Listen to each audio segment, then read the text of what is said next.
फतेह प्रवान करनी। खालसा वाहिगुरू जी की फतेह। गुरु अर्जन देव जी महाराज के उचारे एक वाक दियां दो पंक्तियां तो ही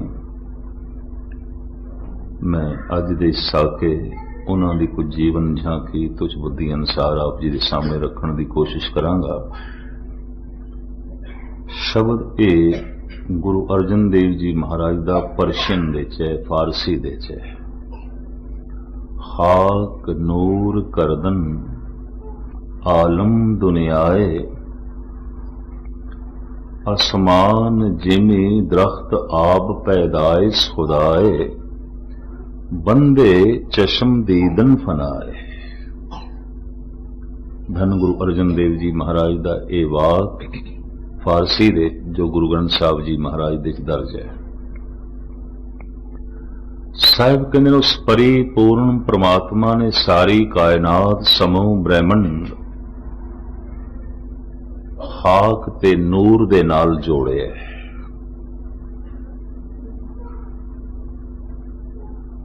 ये मिट्टी ते जोत दा इकट्ठ है, खाक ते नूर दा इकट्ठ है। इस्लाम का ऐसा फरमान है, फरिश्ते नूरी ने मनुख खाकी ने, खाकी नूरी। वो नूर तो पैदा होए ने, मनुख खाक तो पैदा होए ने। साहिब कहते खाक नूर करदन सारी कायनात अकाल पुरख ने खाक ते नूर तो जोड़ी है। वो नूरी है जो नूर दे तल ते जी रहे है, वो खाकी है जो खाक दे तल ते जी रहे है। तन खाकी है, मन नूरी है। मन तू जोत स्वरूप है, अपना मूल पछाण। जो तन दे तल ते जी रहे है खाकी, जो आत्मा दे तल ते जी रहे है नूरी। नूरी लई गुरबाणी दे वाक है देवता, जिथे दीवा जल गया चानना प्रकाश। जो आत्मा दे तल ते जी रहे है, रूह दे तल ते जी रहे है नूरी। जो खाक दे तल ते जी रहे है खाकी। मनुख दा ए मुजस्मा, ए ढांचा खाक ते नूर दा संगम है, जोड़ है। और ये यात्रा कदों संपूर्ण होंदी है? हुणे बुजुर्गवार जो शब्द गायन कर रहे सन, मैं इसी पंक्ति नूं आधार बनावा। ज्योति जोत रली संपूर्ण थिया राम। मनुख संपूर्ण होने लई आया है। देखिया जाए मनुख अधूरा जमदा है, अधूरा जीवदा है, अधूरा ही मर जाता है। मनुखी बच्चा बिल्कुल अधूरा जमदा है। जमे पैर ते इसदे कोल हैन पर चल नहीं सकता, हथ इसदे कोल हैन पर कुछ कर नहीं सकता, जबान इसदे कोल है पर अजे बोल कोई नहीं। ये ना सच वेख सकता है, ना इसदे कोल सुनन दी तौफीक है सच हकीकत। ये अधूरा है। सहजे सहजे एक दिन पैरां दे चलण दी शक्ति आंदी है, हत्थां नूं कुछ करन दा बल मिल जांदा है, जबान चो बोल निकलने शुरू हो जाते हैं। मनुख सच ते मिथ्या नूं देखण दे समर्थ हो जाता है, दिमाग सोचण लग पैंदा है। धन गुरु नानक देव जी महाराज कहते 40 साल तक जाके शरीर बिल्कुल मुकम्मल हो जाता है, शिखर ते पहुंच जाता है। 40 सी पुर होए 85, पग खिसे 60 के बुढ़ेपा आवे। 40 साल शिखर है, फिर हुण उतार है, लहाई है। दंद कमजोर होणगे, अखां दी जोत घटेगी, सहजे सहजे इंद्रे कमजोर होणगे, क्योंकि लहाई है, उतार है। 40 साल शिखर है। शरीर दी संपूर्णता 40 साल ते हो जाती है। मन कदों पूरा होंदा है, मुकम्मल होंदा है? बस ये मैं थोड़े सामने विचारां रखणियां ने। असी खाक ते नूर दे जोड़ हां। खाक ए तन, नूर ए मन। मन तू जोत स्वरूप है, अपना मूल पछाण। खाक दी अपनी यात्रा है, नूर दी अपनी यात्रा है। खाक जद चल पैंदी है यात्रा ते, सफर ते, खाक बन जाती है खुराक। ये खाक दा पहला पड़ाव। और जद खाक होर अगे वधदी है, खुराक बन जाता है खून। ये खाक दा दूजा पड़ाव। इसी तरीके नाल खाक होर अगे चली, खून बन जाता है बिंद। ये खाक दा तीसरा पड़ाव। खाक होर अगे चली, बिंद बन गया, मांस दा एक टुकड़ा, एक लोथड़ा। ये खाक दा चौथा पड़ाव। यही मांस दा टुकड़ा बन गया बच्चा। ये खाक दा पंजवां पड़ाव। ये बच्चा हो गया जवान। ये खाक दा छेवां पड़ाव। ये जवान हो गया बुढ़ा। ये खाक दा सतवां पड़ाव। ये बुढ़ा मिट्टी दे हो गया मिट्टी। खाक अपने टिकाने ते पहुंच गई, घर पहुंच गई। कबीर धूल सकेल के पुड़िया बांधी दे, दिवस चार को पेखना अंत खे की के। इंज भी गिनती कर ली। जो बुढ़ा है कुछ दिन पहले जवान सी, जो जवान है कुछ दिन पहले बच्चा सी, जो बच्चा है कुछ दिन पहले मांस दा टुकड़ा सी, जो मांस दा टुकड़ा है कुछ दिन पहले बिंद सी, जो बिंद है कुछ दिन पहले खून सी, जो खून है कुछ दिन पहले खुराक सी, और जो खुराक है कुछ दिन पहले खाक सी। और की सी? खाक यात्रा ते चली। तो क्या सिर्फ असी खाक दे च खाक होने लई आए हैं? मिट्टी दे च मिट्टी होने लई नहीं। ज्योति जोत रली संपूर्ण थे आराम। जद जोत दे च जोत रलदी है तां मनुख संपूर्ण होंदा है, मुकम्मल होंदा है। ते मैं ये भी अर्ज कर दिया,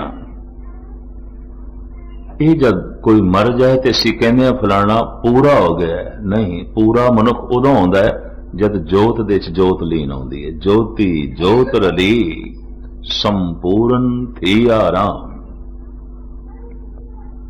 कहते ने खाक दे च खाक रले, उस तो पहले जोत जोत दे च लीन होनी चाहिए। यात्रा संपूर्ण हो गई।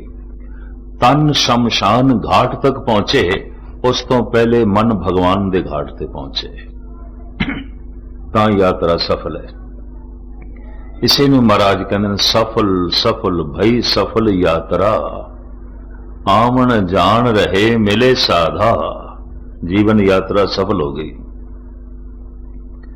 और अक्सर ऐसा होता है तन शमशान घाट तक पहुंच जाता है, मन भगवान दे घाट पहुंचता नहीं, तो फिर जन्म ये लंबी श्रृंखला चलती है। जम जम मरे मरे फिर जम्मे, बहुत सजाए पया देस लम्मे। हुण मैं इस करा मनुख इन्हां तीन घटनावां तो लंघदा है, जन्म, जीवन और मरण।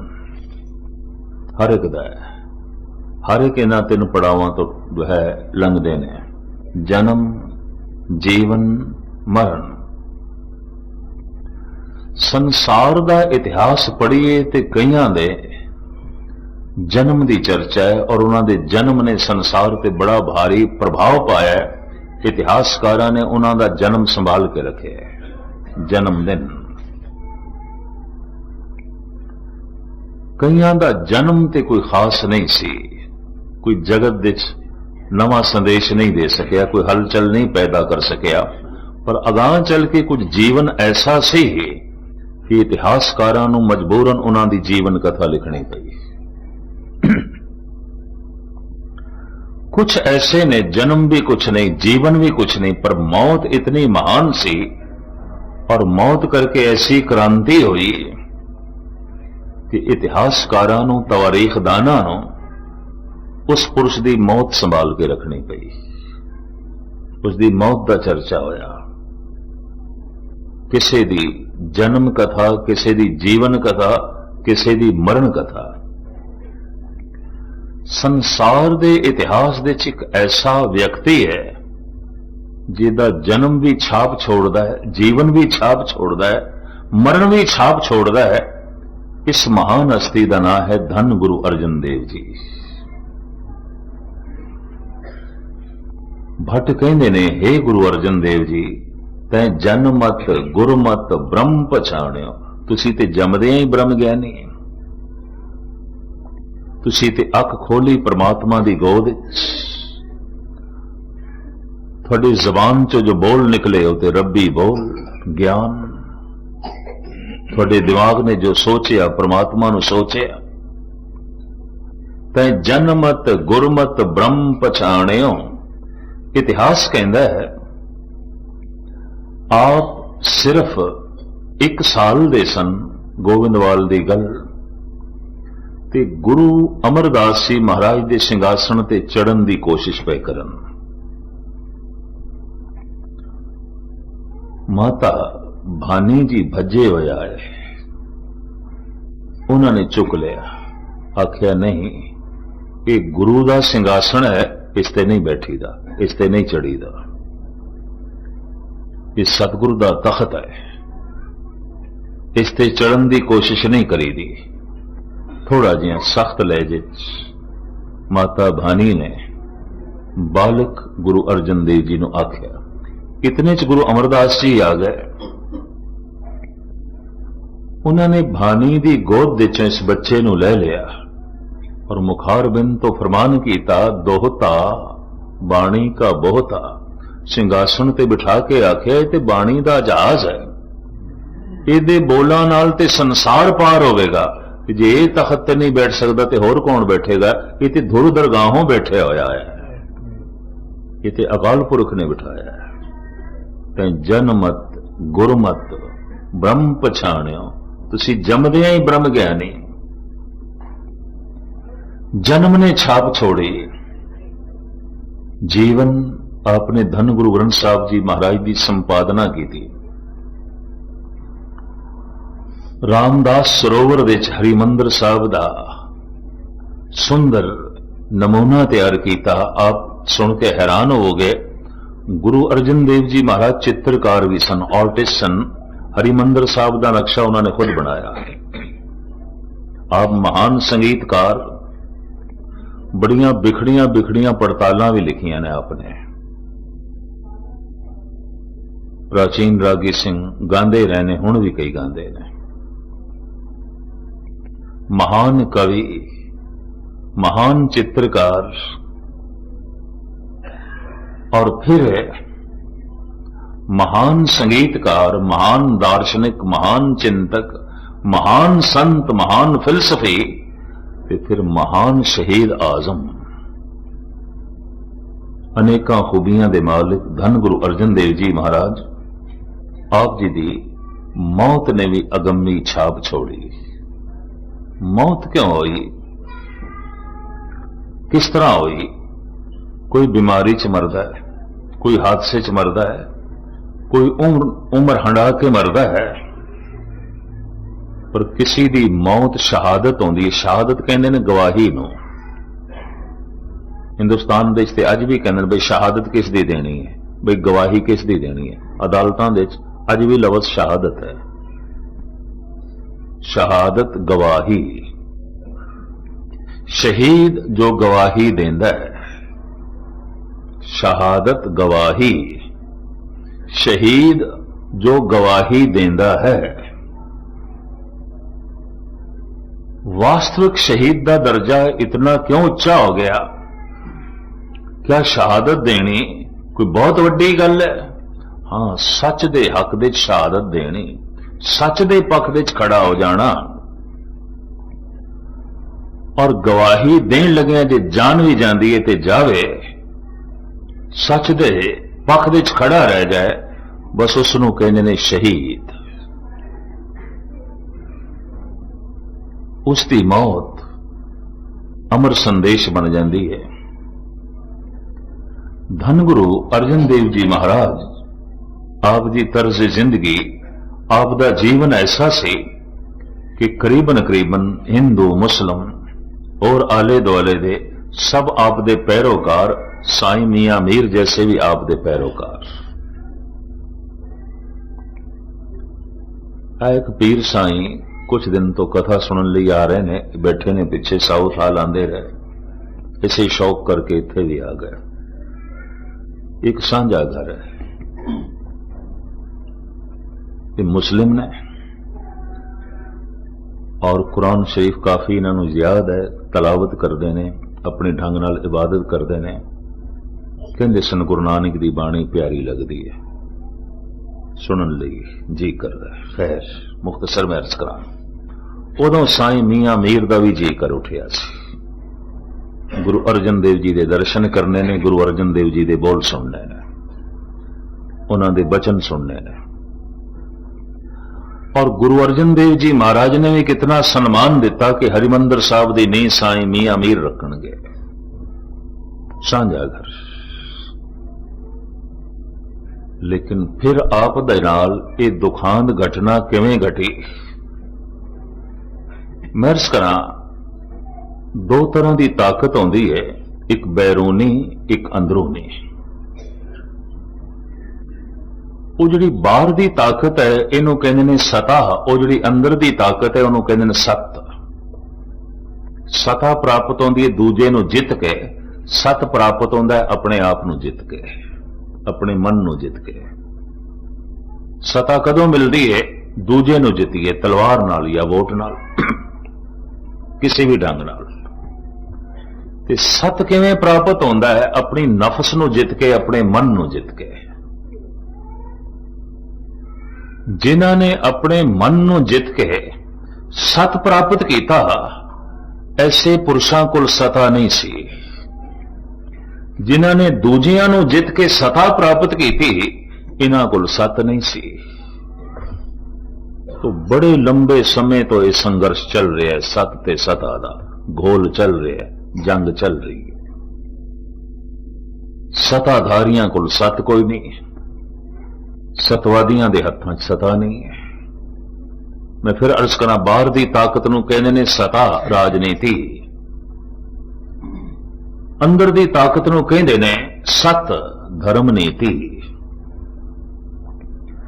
धर्म नीति खड़ी है दया ते संतोख ते, धौल धर्म दया का पूत, संतोख थाप रखिया जिन सूत। दया ते संतोख ते खड़ी है धर्म नीति, सत खड़ा है। सता खड़ी है झूठ ते, फरेब ते, मकारी ते, धोखे ते, कठोरता ते, जुल्म ते, तशद्दद ते। सता ते एक अंधकार है, सत ते एक रोशनी है। ईरान दे सूफी फकीर ने किसी वक्त एक बड़ी कीमती रुबाई लिखी सी, मेरे सामने आ गई, याद आ गई, थोड़े सामने रखा। एक कहंदे ई चुनी अराकान दौलत मुल्क वीरा में शवद। इस तरह का साजो समान किसी मुल्क विच इकट्ठा हो जाए तो मुल्क वीरान हो जाता है, तबाह हो जाता है, बर्बाद हो जाता है। किस तरह का साजो समान, कैसा साजो समान? ये फकीर कहंदा है, गुरग मीरो सग वजीरो मूश दीवा में शवद। गुरग कहंदे ने बगयाड़ नूं। राजा शहनशाह ऐसा होवे जैसा कि बगयाड़। गुरग मीरो सग वजीरो, उसदे मंत्री उसदे वजीर ऐसे होवन जैसे कि कुत्ते। वैसे गुरु नानक देव जी महाराज ने भी लिखा, राजे शी मुकद्दम कुत्ते। ये कोई चिड़ के नहीं लिखा, अक्सर ऐसा ही होता है कि जिन्हां दे हत्थ सता होंदी है, शी बन जाते हैं, बगयाड़ बन जाते हैं और दूजियां नूं खाना, दूजियां नूं मिटाना बस अपनी जिंदगी का लक्ष्य समझ लेंदे ने। आप दी ज्ञात लई अर्ज करा, जहांगीर ने अपने ही लड़के खुसरो नूं लाहौर विच गऊ दे कच्चे चमड़े दे च मड़वा के धुप ते रख दिता, तड़पा तड़पा के मारिया। अपनी अखां दे सामने देखदा रहे, चमड़े च तड़पदा पिया, चमड़ा सुकड़ रहा, चमड़ा सख्त हो रहा, वो तड़प तड़प के मर गया। लड़का अपना ही खून।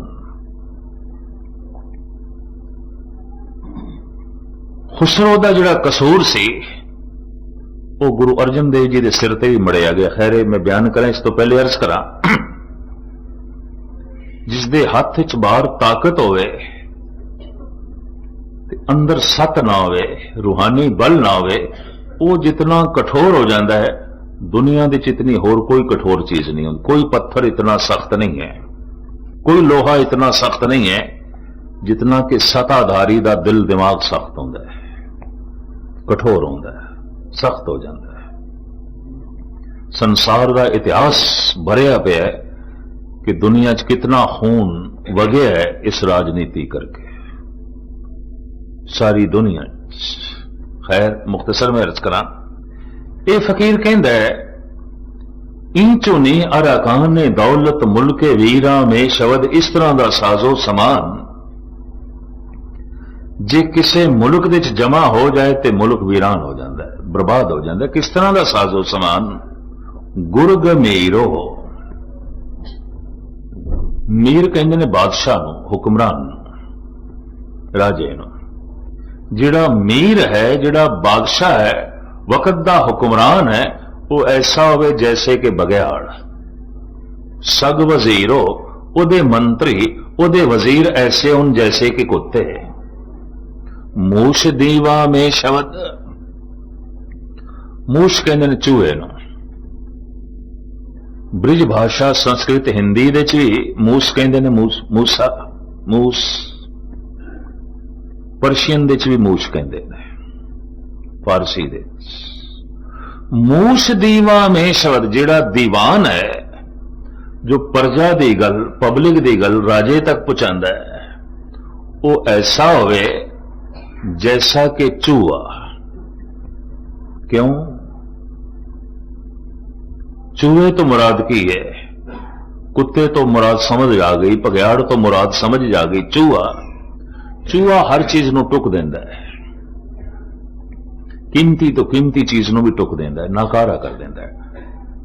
दीवान ऐसा होवे जैसे कि चूहे आम जनता दी गल, प्रजा दी गल टुक देन, असलियत पेश ही ना होण देन, हकीकत सफाई पेश ही ना होण देन, टुक के पेश करन। इस वक्त सिख जगत नूं इस तरह के बहुत सारे चूहे लगे टुकण दे, असलियत पेश ही नहीं होण देंदे। मनना पेगा कि यह कौम जितनी दानी है, जितनी ज्ञानी है, अज भी सिखां दे जितने अमृत वेले उठते हैं, शायद ही किसी कौम दे उठते हो। अज भी इस कौम दे जितनी सेवा करते हैं फराग दिली नाल, शायद ही किसी कौम च होवे। अज भी अपने इश्क दे उत्ते जितने मर मिटण वास्ते ये तैयार ने, शायद ही कोई होवे। पर गज़ब दी गल, सारियां खूबियां नूं एक पासे रख के, टुक के, सारियां एक पासे करके ते इंज कही जाना है ते एवें ने, फिजूल ने, व्यर्थ ने, निकम्मे ने।